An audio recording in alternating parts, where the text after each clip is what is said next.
অশান্ত বাংলাদেশ। বাংলাদেশের অন্তর্বর্তীকালীন সরকারের প্রধান ইউনূসের বিরুদ্ধে শিলিগুড়িতে পড়ল poster.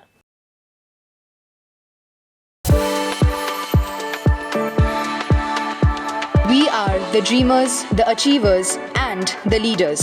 Come, join us today.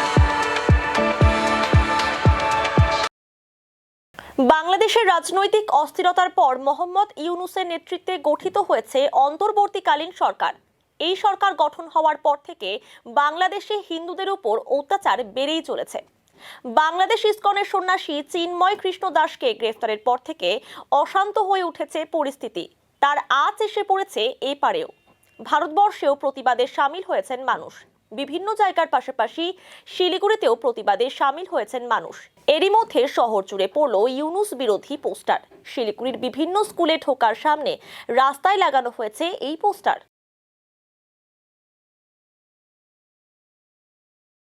আপনারা সবাই জানেন বাংলাদেশের পরিস্থিতি কী হচ্ছে। বাংলাদেশে যেভাবে আমাদের হিন্দুদের উপর অত্যাচার হচ্ছে, সনাতনীদের উপর অত্যাচার হচ্ছে, এবং সেখানে সনাতনীদের উপর যেভাবে আক্রমণ হচ্ছে এবং প্রতিনিয়ত যে অত্যাচার, খুন, ধর্ষণ সংখ্যালঘুদের উপরে, তার যে প্রতিক্রিয়া আমরা দেখছি সারা বাংলাদেশ জুড়ে হিন্দুরা নিপীড়িত হচ্ছে।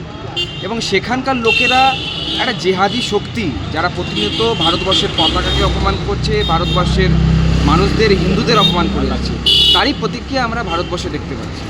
ভারতবর্ষে আমরা যতই সহানুভূতিশীল হই না কেন, আমাদের বুকেও আমরা প্রত্যেকেই সনাতনী, এবং সেখানকার সনাতনী ভাইদের প্রতি আমাদের একটা সহমর্মিতা আছে। তাই সেখানকার প্রশাসক যে বাংলাদেশের সংখ্যালঘুদের নিরাপত্তা দিতে ব্যর্থ, তার বিরোধিতায় আজকে শিলিগুড়ির যুব ভাইরা, যারা হিন্দু সনাতনী সম্প্রদায় আছে, যারা দেশকে ভালোবাসে, দেশের জাতীয় পতাকাকে ভালোবাসে, যারা ভারতবর্ষের জাতীয় পতাকাকে অপমান করবে, তাদের পরিণাম এই দেশে এই অবস্থাই হয়।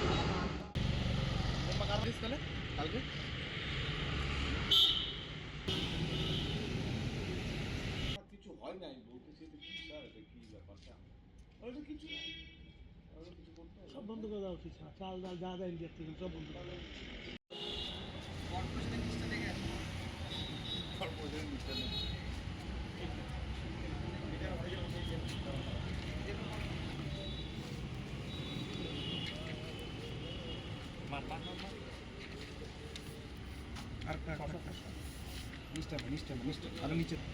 আরে ভাই এখানে লাগবে না তো এগুলো জিনিস রে। একটু নিচে কোনো ওখানে দেখ না, ওই